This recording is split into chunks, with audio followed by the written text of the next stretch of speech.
Okay, so today we're going to talk about brainstem stroke. Very important is you have to know the neural anatomy. To understand brainstem stroke, you have to understand the neural anatomy. So we have the midbrain. Midbrain is the smallest portion. Okay, so you have the midbrain, and then after that you have the pons and you have the medulla. Pons and medulla, they are special because they're much bigger, so they actually have a medial portion and a lateral portion. Whereas for the midbrain, it's pretty small, so everything will be all right there. So to understand the midbrain, you have to know the tectum, okay, your third nerve nucleus, all right, your superior cerebellar peduncle, your red nucleus, and your cerebral peduncle. Okay, that's all you need to know. You only know, and then the exit of the nerve or third nerve actually passes through the cerebral peduncle. So you actually only have to know this few structure. So the superior cerebellar peduncle will cause ipsilateral ataxia. Red nucleus will actually cause contralateral ataxia. Okay, and cerebral peduncle will cause contralateral hemiparesis. Okay, that's all you need to know. All right, so there are 5 brainstem strokes that is origin for the midbrain. First, okay, so the midbrain syndromes. Okay, starting from the back, affecting the tectum, is Parinaud syndrome. So, what is at the back? Parinaud syndrome. So, what are the signs of Parinaud syndrome? Okay, signs of Parinaud syndrome is that it causes a supranuclear palsy. So what happens is patient have upward gaze palsy. He can't look up. He can't look up. That's his problem. Okay. The other thing you have to understand is if it's affecting the back, we know that the Ellinger-Westphal is actually located at the back. So the patient actually also get a light near dissociation, which is basically the loss of the light reflex. Okay, so and the other thing is because of the inability to upward gaze, when the patient had a stimulus that is a drum that's going downwards, okay, it will cause what we call retraction, convergence, nystagmus. So basically what happens is you have a cylindrical drum, okay, that's moving this way. So the patient, when he looks at the drum, so usually you go up and you go up again, but because of the inability of upward gaze, he looks down but he cannot go up again. So what they do is all the rest of all the muscles will actually compensate, but the other muscles can't actually pull up. So what they do is they pull in and they pull to the center. So that's why you get a retraction, convergence, nystagmus. That is for Parinaud syndrome. So what's the red pen now? Here, sorry. So moving further forward, you actually will have this. Okay, so the next one is actually North-Nagle syndrome. So North-Nagle syndrome, because the third nuclear palsy is affect the superior cerebellar peduncle, the third nerve, and sometimes it may also affect the contralateral third nerve. So you may have plus minus bilateral third nerve palsy, and what you get is also ipsilateral ataxia. Next one is red nucleus, and you can see the nerve here is involved, so you get a third nerve. So this is actually your cloud syndrome. So what you get is third nerve palsy, ipsilateral third nerve palsy, and you also will get a contralateral ataxia. And then your famous one in the front here, all right? So So this will be your Weber. So Weber will also be ipsilateral third nerve palsy, and you get a contralateral hemiparesis. Alright? If let's say you have a combination of Claude and Weber, okay, you get both of these, then you get what we call a Benedict syndrome. Okay, which you get ipsilateral third nerve palsy, contralateral ataxia, and hemiparesis. So these are your 5 midbrain syndromes. So they are the only ones that cause midbrain syndrome. So anything that has third nerve palsy, you know, it has to come from the midbrain. Just to reverse this a bit, how do you differentiate a third nerve from, let's say, some peripheral nerve palsy, such as third nerve palsy from a peripheral cause, or third nerve palsy from a central cause like this? How do you differentiate? For example, if let's say the patient has cavernous sinus syndrome, how will you differentiate between all this? Cavernous sinus would be 3, 4, and 3rd, 4th, and 6th nerve. 5 also, V1, V2, and 6, okay? And then superior orbital apex syndrome. So couldn't you have a so usually midbrain is alone. So if let's say the patient is so unlucky to have a midbrain, 5, 6, 7, 8, they are all actually in the pons. So the patient has to be very unlucky to also get a Pontine midbrain and Pontine to get that combination. Usually patients won't make it, okay? If there's so much territory that's been destroyed, usually it's something in the basilar artery. The other issue is when you are talking about all those cavernous sinus syndrome, superior orbital apex syndrome, superior orbital fissure syndrome, they will not have ataxia, they will not have hemiparesis, and they all will not have honors. Okay? When there is the presence of ataxia, the presence of hemiparesis, will always tell you that this is something in the midbrain and not peripheral, such as cavernous sinus, superior orbital apex, and all. The other thing, if you want, you can actually do a Babinski, and I can assure you that all these will have ongoing Babinski, okay, compared to the patient who has a cavernous sinus syndrome and all. All right, unless they have those people with cavernous sinus syndrome as a previous stroke. All right, so now that we are done with the midbrain syndrome, it's time to move to the next step, which is the Pontine and the Medullary. Okay, so if we talk about the pons, okay, we talk about the medulla, we have to talk about both of them together because they are quite intimate with one another. All right, and then after that, we also will have to talk about whether it is medial or is it something that is lateral. All right, whether something is medial, whether something is lateral. All right, so, and then the next thing we want to look at is, so we want to know whether it affects the medial structures. All right.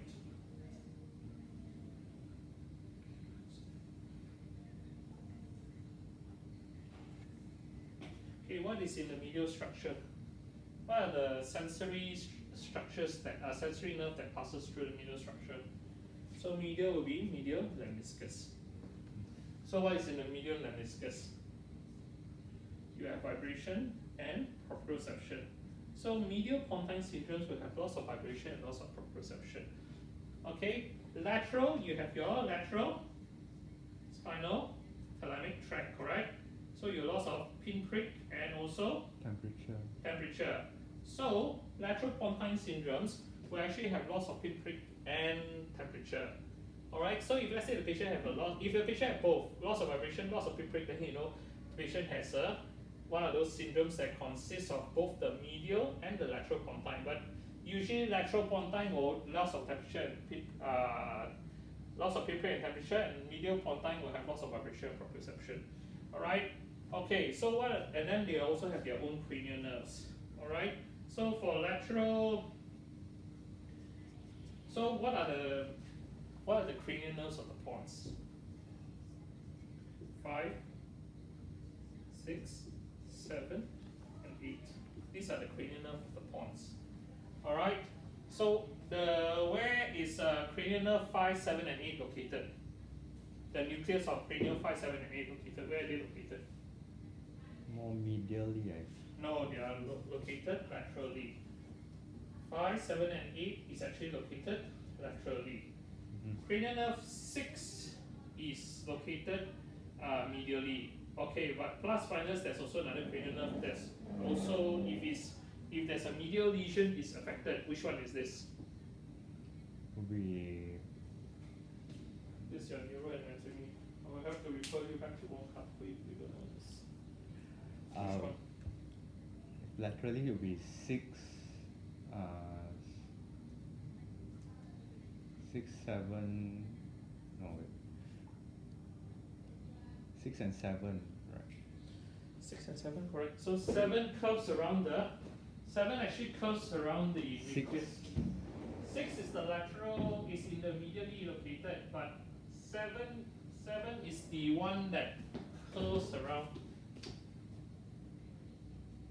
So 6 nucleus is here, 7 is here, okay, 5 and 8 is here, okay, so 7 actually curves around 6. So whenever 6 is affected, 7 is also affected because of the path, okay, that it takes. Alright. And of course, medial would where your cerebral peduncle is, so you have a hemiparesis. Whereas lateral syndromes is where the medial cerebellar peduncle is, so you have ataxia, okay, and usually the sympathetics will pass through here, so you also have your corners. Alright? So these are your, so you have to understand this first, okay, before we proceed with anything. Alright?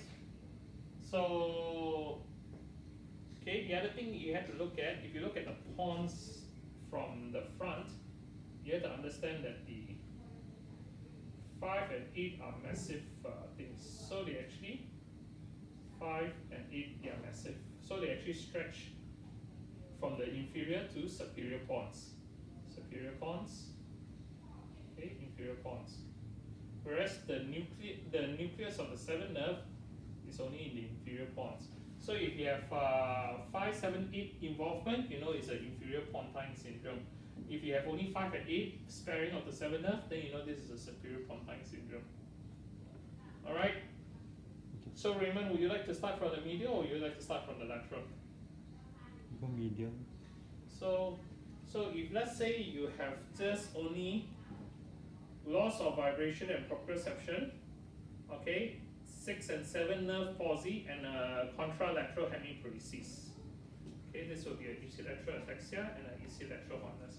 So if you have contralateral hemiparesis, ipsilateral 6 and 7 nerve involvement, and a contralateral vibration, loss of vibration and proprioception, what syndrome is this?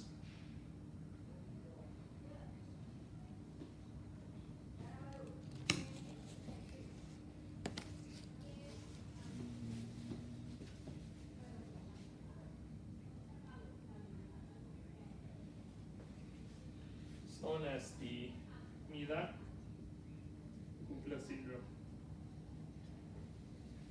Okay? Miller-Gubler syndrome. Contralateral vibration. Don't try to take my word for it. Go and look it up later when you see it up. Okay, Miller-Gubler plus 6, 7, and then hemiparesis. What happens if I have Miller-Gubler? Okay, and then also you have also a lateral gaze palsy.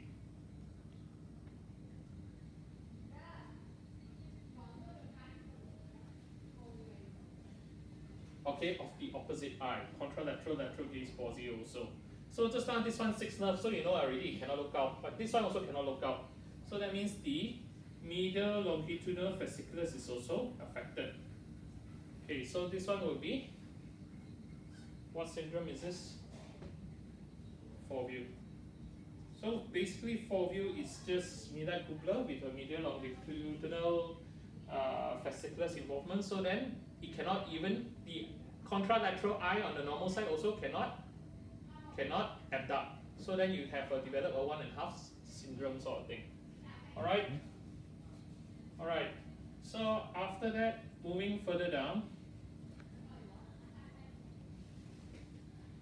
you may have just only 6 nerve involvement.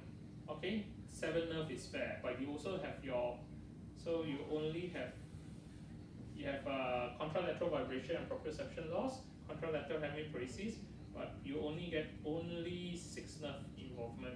So this one would be what we call Raymond syndrome. Okay, just Raymond. If let's say you only have 7 nerve involvement, only 7 nerve, but you still have the contralateral loss of contralateral vibration, contralateral hemiparesis, but only 7 nerve, which is manifested by facial spasms. Then this is known as the result Sicard syndrome. Basically, they are all related to each other. They are separated by 1 or 2 features only. So if you have just 6, 7 with contralateral vibration, contralateral hemiparesis, midline. If you also have a lateral gaze palsy because of the involvement of the medial longitudinal fasciculus, then it will be 4 view. If you only got 6 and with the contralateral hemiparesis and all, then you are Raymond. But if you got only 7 with contralateral vibration and proprioception and contralateral hemiparesis, then you have result Sicard. Okay? But if let's say you are a very unlucky person, you have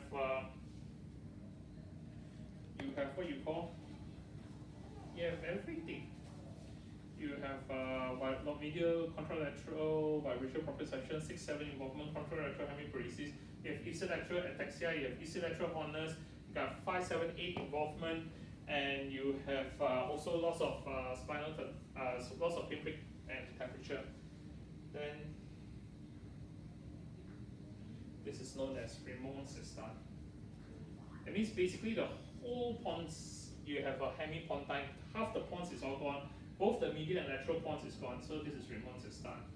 And if let's say you have bilateral Raymond system, okay, then this is known as your lock-in syndrome.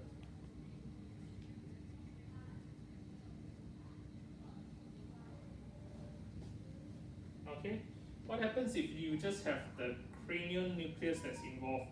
So you have 6, 7 involvement, and you have 5, 6, 7, 8 involvement.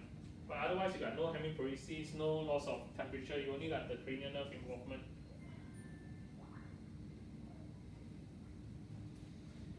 If you're just only having cranial nerve involvement, but no other stuff, just only the cranial nerve nucleus, 5, 6, 7, 8, then this is known as Gasparini syndrome.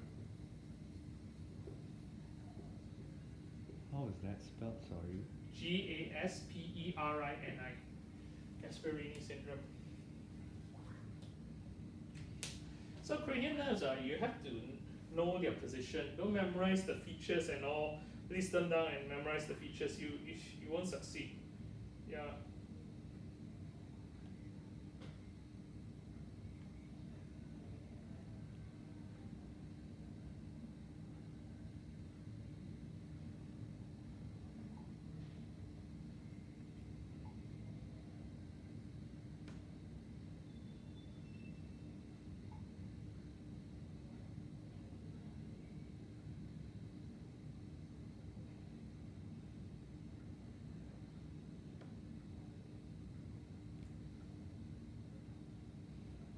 Okay. So let's say you, okay, so now let's say you have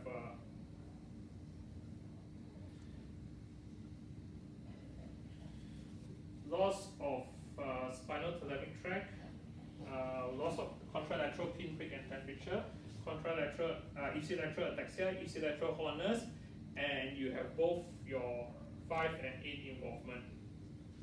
So this one it will be,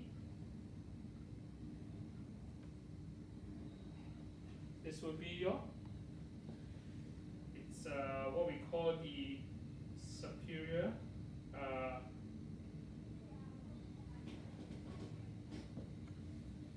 it will be the lateral ipsilateral superior Pontine syndrome. If let's say you have ipsilateral ataxia, ipsilateral horner, contralateral pinprick and temperature loss, okay, and you have 5, 7, and 8, this would be your lateral inferior Pontine syndrome. The other name for lateral superior Pontine syndrome is actually your superior cerebellar artery syndrome. The other name for your lateral inferior Pontine syndrome, can you guess what's below the superior cerebellar artery? Your inferior? Wallenberg is posterior inferior cerebellar artery. So what's above the Wallenberg?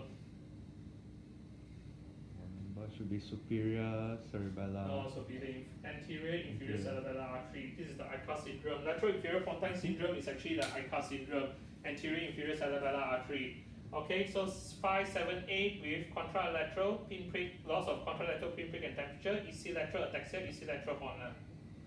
Okay, so it's actually very, very simple. It's knowing the position, and if you know the position, then you know roughly what are the symptoms already. Okay, but don't take my word for it. As I said, always take everything with a grain of salt, always double check. And so all these things I've studied a long time ago. It's in the memory box somewhere. So may not have remembered the features perfectly. Okay. Sometimes some people, if they see lateral Pontine syndromes, don't care whether it's inferior or superior. They also, some of them, they call it Murray-Fox syndrome. Okay, but I don't like the term Murray-Fox syndrome. I prefer either superior cerebellar artery or anterior inferior cerebellar artery. If you want, then you can say lateral superior Pontine syndromes or lateral inferior Pontine syndrome, aka LIPS. Okay, so LIPS will have ipsilateral ataxia and all. Alright, so we are done with our Pontine syndrome. Moving on to the medial syndromes. So for the medial syndromes, okay, same thing. Okay, you have your medial lemniscus, of which if it is lost, you get contralateral vibration and proprioception loss. Okay, you also get a contralateral hemiparesis because why? Your cerebral peduncle is there. Okay, again lateral, you have your lateral spinal thalamic tract, of which if it is lost, you get contralateral loss of pinprick and temperature, and you have your ipsilateral ataxia because now instead you have the inferior cerebellar peduncle. Okay, but the sympathetic still pass through there, so you get a ipsilateral hornus. Okay, cranial nerves for the medulla. Your biggest 9, 10. Of course, they teach you 9, 10, 11, 12 lah. The rule of 4, but actually it's false because 5 and 8 are massive, so they actually do pass down into the medulla. That's why when you get a Wallenberg syndrome, aka posterior inferior cerebellar artery syndrome, you actually will get 5, 8, 9, 10, and 11 involvement. Why? Because that's the 5 and 8 actually goes down into the medulla laterally. So, which are the medial cranial nerves? Are only 12. Okay, the lateral cranial nerves, again, you have to remember 5, 8, which is up here extending, and 9, 10, and 11. Very simple. Okay, so they are all multiples of 3 is all multiples of 3. 3 is medially located, 6 is medially located, 12 is medially located. 3, 6, and 12. All multiples of 3, remember that. Alright, so if I have loss of contralateral pinprick and temperature, 5 involvement, so I have loss of facial sensation, I have loss of hearing, tinnitus, I have dysphagia, I have hoarseness of voice, I have difficulty swallowing, I have loss plus minus loss of ability to shrug my shoulders, ipsilateral ataxia and ipsilateral horner. What did I just describe? Wallenberg. Excellent. Okay. So Wallenberg is all this. Other name for Wallenberg is actually Lateral medullary. the lateral, I know, lateral medullary syndrome. Okay. One more name. SCA, ICA. Pica. Okay, ICA is just above the pica. So ICA will have 5 and 5, 7, and 8. Okay, whereas Pica were 5, 8, 9, 10, 11. Alright? Cranial nerve, medials will have cranial nerve 12. You don't get cranial nerve 12 syndrome. Okay, your tongue will not be affected in all the Wallenberg syndrome. Okay, so what happens if I have a Wallenberg with a contralateral hemiparesis?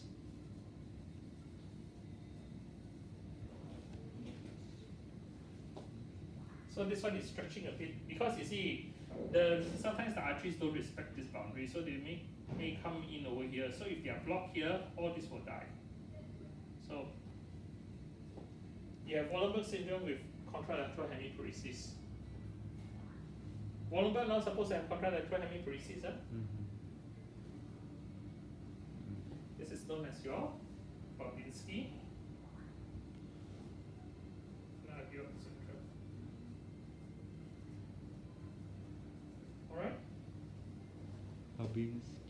Babinski-Nagiot, as in Babinski sign. See, all these are all the names of the great neurologists. So the Babinski was Russian, but other than that, you know, Raymond, Pissart, Sicard, Charcot, all these are the French school, the great French school. Alright. Alright. So if let's say I have no loss of the ipsilateral ataxia, no ipsilateral hornus, but I have the contralateral hemiparesis and the contralateral loss of pinprick, contralateral loss of temperature, 5, 8, 9, 10, 11. So this one will be my Cestan-Chenais syndrome. Alright. So Wallenberg is only up to here. All this Babinski-Nagiot, everything up to here. Chenais here is preserved. Okay, no ipsilateral. Okay, so what if this patient has 12th nerve palsy and contralateral loss of 12th nerve palsy and contralateral hemiparesis? This would be your Desjardins syndrome. If you have the 12th nerve palsy with contralateral hemiparesis and contralateral vibration and proprioception, this would be your Spiller syndrome.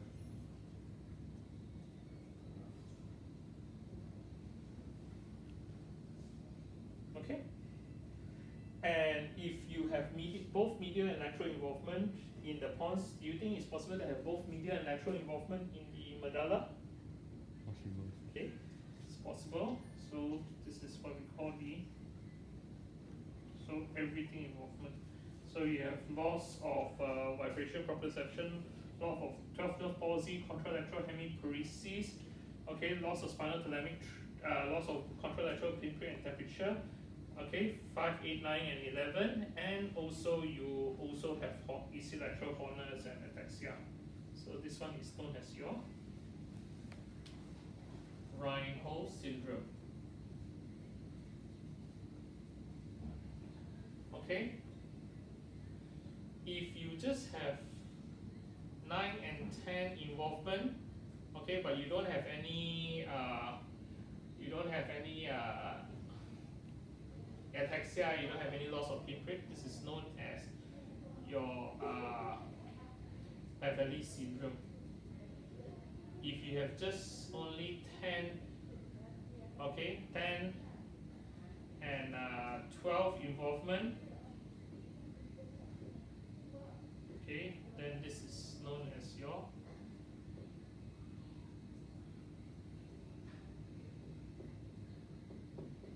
Tapia syndrome. So Tapia syndromes and Everly syndromes only affected cranial nerve, but they don't have all the other features that would suggest it's in the brainstem, but such as contralateral hemiparesis and ataxia. They are in the what you call? They are in the brainstem. This is like straight injury into the brainstem, but it's very specific. So you only injure right in the center here, okay, where the cranial nerves are, but it spares the peduncles, it spares the spinal thalamic tract.